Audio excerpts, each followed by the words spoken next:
Hello students, GPS online classes में आपका स्वागत है। सोशल साइंस के अंतर्गत हमारा चैप्टर निर्धनता एक चुनौती। इस चैप्टर का अपना रिवीजन चल रहा है।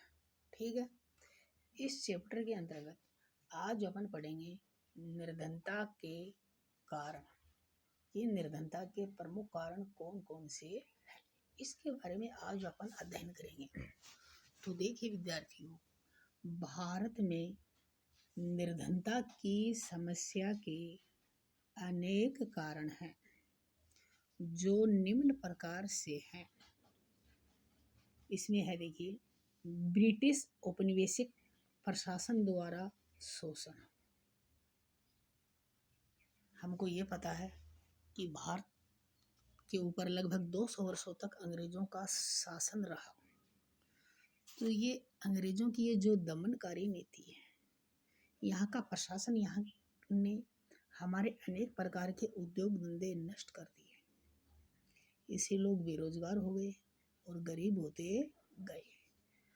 तो हमारे देश में गरीबी के लिए या निर्धनता के लिए जो ब्रिटिश औपनिवेशिक प्रशासन ये प्रमुख रूप से जिम्मेदार है, क्योंकि इनके द्वारा बहुत सा शोषण किया गया। ठीक है, अब इसके बाद में आता है जनसंख्या की उच्च दर में वृद्धि। हमारे देश में लगातार जनसंख्या में वृद्धि हो रही है। हमने पिछले वीडियो लेसन में पढ़ा था कि जनसंख्या की दृष्टि से भारत का विश्व में दूसरा स्थान है, क्योंकि यदि हमारे संसाधन कम होंगे और संसाधन के अनुपात में यदि जनसंख्या लगातार वृद्धि होती रहती है तो ये भी एक गरीबी का प्रमुख कारण है, क्योंकि घर में इनकम कम और खर्चा ज़्यादा, अर्थात गरीबी। तो जनसंख्या में उच्च वृद्धि दर का होना।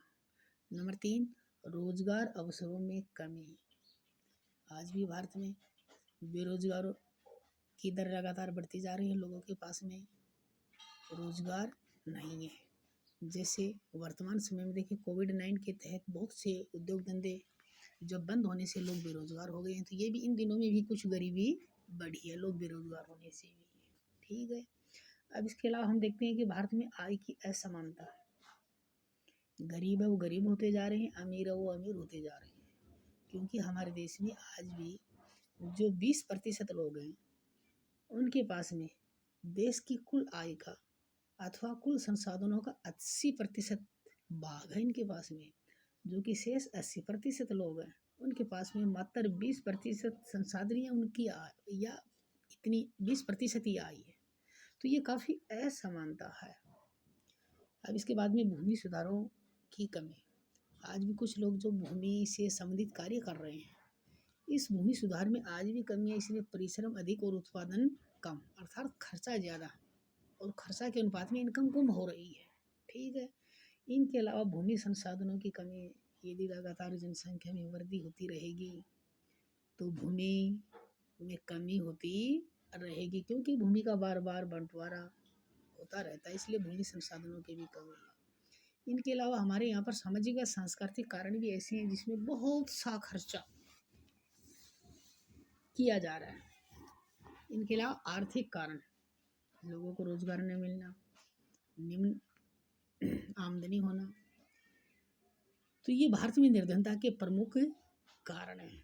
इन कारण से आज भी हमारा देश गरीब है। इसी कारण से आज भी देश की जो कुल जनसंख्या है उनके लगभग 30% लोग तो गरीबी रेखा के नीचे जीवन यापन कर रहे हैं।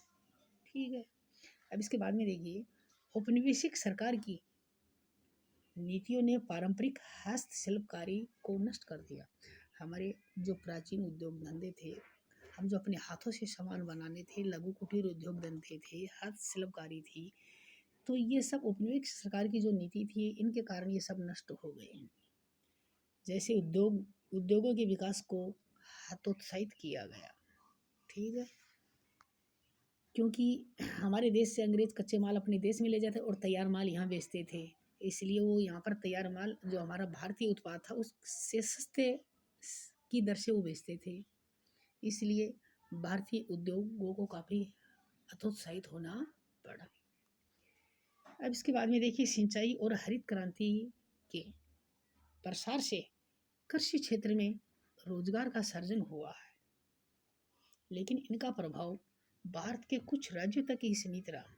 जैसे इसका सबसे ज़्यादा जो उत्तरी भारत के राज्य हैं, उत्तर प्रदेश है, पंजाब है, हरियाणा है, राजस्थान का कुछ भाग है, यहाँ तक ये सीमित रहा। लेकिन इसका प्रभाव भारत के कुछ भागों तक सीमित रहा है। ठीक है। जनसंख्या की उच्च वृद्धि दर से प्रति व्यक्ति आय की समृद्धि को कम कर दिया है, क्योंकि जनसंख्या इतनी ज़्यादा बढ़ रही है, उन प्रत्येक लोगों के हाथों में रोजगार नहीं है, इसलिए लगातार इनकी आमदनी में कम होती जा रही है।